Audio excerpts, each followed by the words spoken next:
Mga kapatid, Shema, makinig, magnilay at magsalo tayo sa banal na salita ng Diyos. Ang buhay natin dito sa lupa ay isang paglalakbay. Alam mo ba kung saan ikaw tutungo? Alam mo ba na tulad ng isang butihing ama, ang Diyos ay naghihintay sa atin? Sa ating pagbabalik sa Kanya? Ngayon po ay ating pakinggan ang banal na salita ng Diyos para sa ika-4 na linggo ng Kwaresma.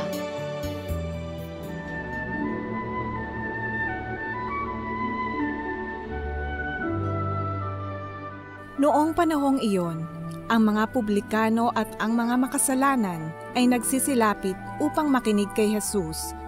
Nagbulong-bulungan ang mga Pariseo at ang mga eskriba. Ang sabi nila, "Ang taong ito'y nakikisalamuha sa mga makasalanan at nakikisalo sa kanila." Kaya't sinabi sa kanila ni Jesus ang talinghagang ito. Isang tao ang may 2 anak na lalaki. Ang wika ng bunso, "Ama, ibigay na po ninyo sa akin ang mamanahin ko." At binahagi sa kanila ng ama ang kanyang ari-arian. Pagkalipas ng ilang araw, ipinagbili ng bunso ang kanyang ari-arian at nagtungo sa malayong lupain. Taglay ang buo niyang kayamanan at dooy nilustay ang lahat sa diwastong pamumuhay. Nang malustay na niya ang kanyang kayamanan, nagkaroon ng matinding tagutom sa lupaing yun at nagdalita siya. Kaya't namasukan siya sa isang mamamayan ng lupaing yaon. Siya'y pinapunta nito sa bukid upang mag-alaga ng baboy. Ibig sana niya punan ang kanyang pagkain kahit ang mga bungang kahoy na ipinakakain sa mga baboy, ngunit walang magbigay sa kanya.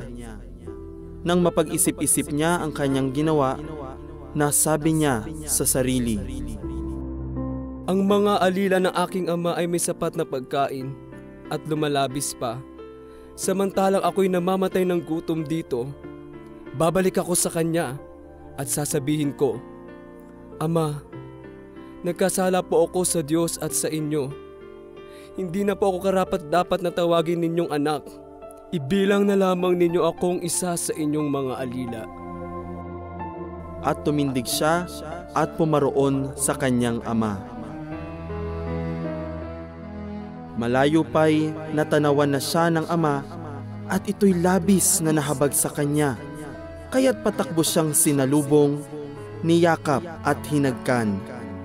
Sinabi ng anak, "Ama, nagkasala po ako sa Diyos at sa inyo. Hindi na po ako karapat-dapat na tawagin ninyong anak." Ngunit tinawag ng ama ang kanyang mga alila. "Madali! Dalhin niyo rito ang pinakamahusay na damit at isuot sa kanya. Suutan siya ng singsing at panyapak. Kunin ang pinatabang guya at patayin. Kumain tayo at magsaya. Sapagkat namatay na ang anak kong ito, ngunit muling nabuhay. Nawala, ngunit nasumpungan." At sila'y nagsaya. Nasa bukid noon ang anak na panganay. Umuwi siya at nang malapit na sa bahay ay narinig niya ang tugtugan at sayawan. Tinawag niya ang isa sa mga alila at tinanong, "Bakit? May ano sa atin?" Sumagot ang alila, "Dumating po ang inyong kapatid. Ipinapatay ng inyong ama ang pinatabang guya sapagkat nabalik siyang buhay at walang sakit." Naggalit ang panganay at ayaw itong pumasok sa bahay. Kaya't lumabas ang kanyang ama at inamo-amo siya. Ngunit sinabi nito, "Pinaglingkuran ko po kayo sa loob ng maraming taon at kailanmay hindi ko kayo sinuway. Ngunit ni minsay hindi ninyo ako binigyan ng kahit isang bisirong kambing para magkatuwaan kami ng aking mga kaibigan. Subalit, nang dumating ang anak ninyong lumustay ng inyong kabuhayan sa masasamang babae, pinagpatay pa ninyo ng pinatabang guya?" Sumagot ang ama, "Anak, lagi kitang kapiling. Ang lahat ng ari-arian ko'y sayo. Ngunit dapat tayo magsaya at magala. Sapagkat namatay na ang kapatid mo, ngunit muling nabuhay, nawala, ngunit nasumpungan."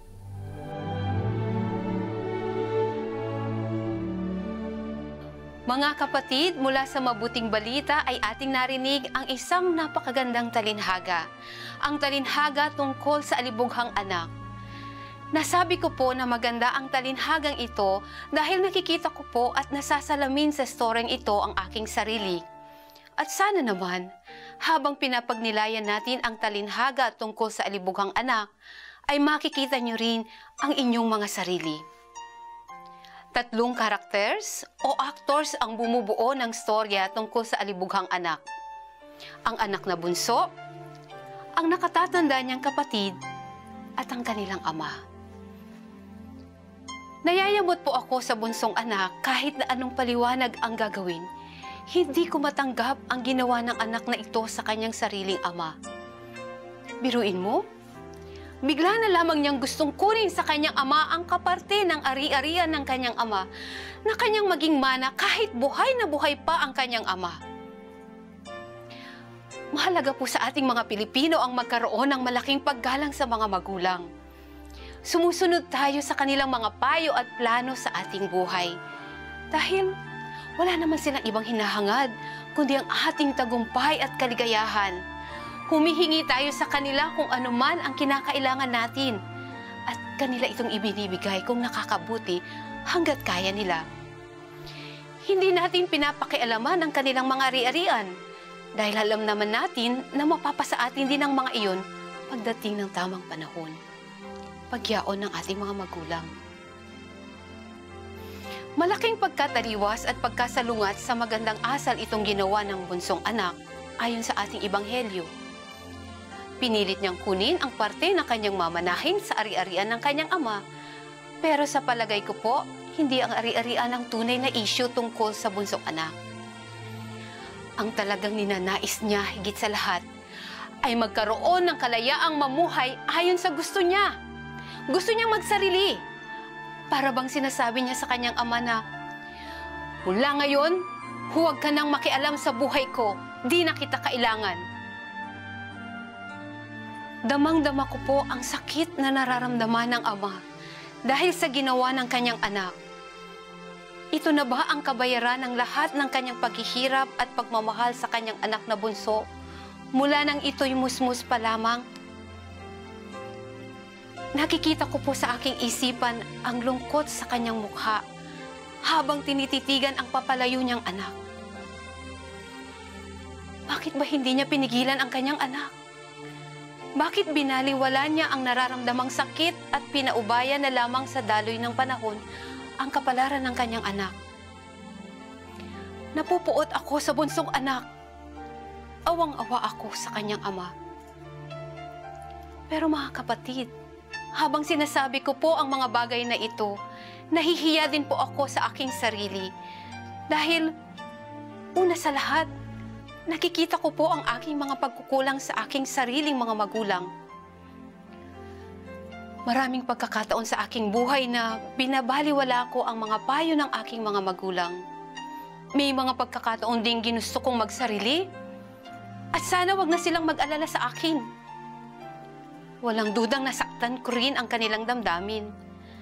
At ngayon po ay humihingi ako ng paumanhin sa kanila dahil naging pasaway din ako gawa ng kamusmusan ng aking pag-iisip. Pangalawang dahilan kung bakit ako nahihiya habang pinapagnilayan natin ang talinhaga tungkol sa alibughang anak ay natulad din sa damdamin ng nakatatandang anak ang aking dinaramdam laban sa bunso. Hindi mapapatawad ng nakatatandang anak ang kanyang bunsong kapatid nung ito'y bumalik sa kanila. Hindi niya ito matanggap muli sa kanilang piling at meron pa siyang hinanakit sa kanyang ama kung bakit tinanggap pa muli ang bunso pagkatapos itong ipagkaila ang kanilang ama. At kung bakit nagkaroon pa ng malaking handaan para sa alibughang anak, samantalang hindi man lang naisip ng ama na gusto din ng nakatatandang anak na magkaroon ng kaunting salo-salo kasama ng kanyang mga kaibigan. Katulad din po ng attitude ng anak na nakakatanda ang turing ko sa bunsong anak. Ganon din po ang aking nararamdaman tungkol sa ama. Nakakahiyaman pong aminin, pero may mga pagkakataon po na ako'y nagmamalaki sa sarili. habang minamalit at kinukutya ko naman ang mga nagkakasala, mga nagkakamali. Kung minsan nga, naisip ko rin na unfair talaga si Lord. Kung kailan ako naglilingkod sa Kanya ng lubusan, ay pinayagan naman niyang maranasan ko ang mga mabibigat na problema, habang yaong hindi lumalapit sa Kanya at ang iba'y gumagawa pa ng masasama, ay silang biniyayaan ng kasaganaan. Maraming beses din akong nagtampo sa Panginoon dahil hindi ko siya maunawaan. Ang mga salita po ng Ama sa talinghaga sa ating Ebanghelyo ang siyang nagbibigay liwanag kung bakit ganyan ang Diyos, kung bakit hindi niya pinarurusahan ang mga nagkasala sa Kanya, at kung bakit handa pa rin siyang tanggapin ang sino mang nagdanais bumalik sa Kanya, dahil ang Kanyang pagmamahal ay wala pong hangganan, walang limit. Kahit gaano pa kalaki ang ating nagawang kasalanan, ito hindi makakabawas sa taimtim na pagmamahal sa atin ng Diyos. Kanina po nasabi kong ang ating buhay ay isang paglalakbay. At naitanong ko po kanina na sa ating paglalakbay, alam ba natin kung saan tayo tutungo? Mula sa ating Ebanghelyo, ating natanto na ninanais ng Diyos Ama na tayong lahat ay magbalik loob sa Kanya.